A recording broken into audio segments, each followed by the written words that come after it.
Be able to upload it to YouTube. Why I oppose a two-state solution?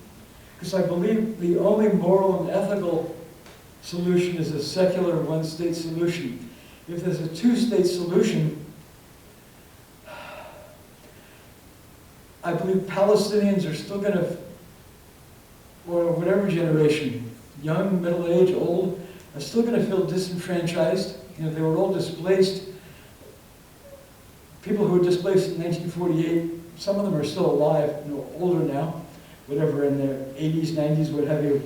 And I think, again, if the Northern Irish Protestants and Catholics who hated each other could make peace, and if the last apartheid government in South Africa could make peace with the hated ANC, which they viewed as terrorists for years, the African National Congress, why can't the Israelis sit down with the hated whichever Palestinian groups and hammer out the peace?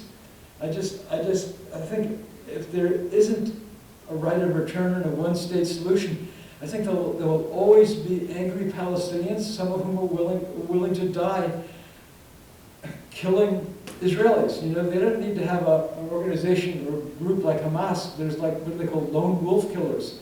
Someone can just get in a car or truck and run people over, and that happens. That's my personal thinking. And I know I got a lot of, there was some like very hateful responses to me in the Jewish community for years here. I used to write letters to the editor in the late Jewish community newspaper called the Jewish Transcript. And in 2010, I think it was, after one of my letters was published, someone wrote a letter which they published, and I then told the editor I wasn't going to address the conflict anymore. Someone accused me of advocating the murder of Jewish babies. I was just appalled. But anyway, that's my personal view, and I'm willing to discuss it. I'm not willing to, I don't like being called an advocate of, I'm just pro-peace. It goes back to high school. I protested against the Vietnam War.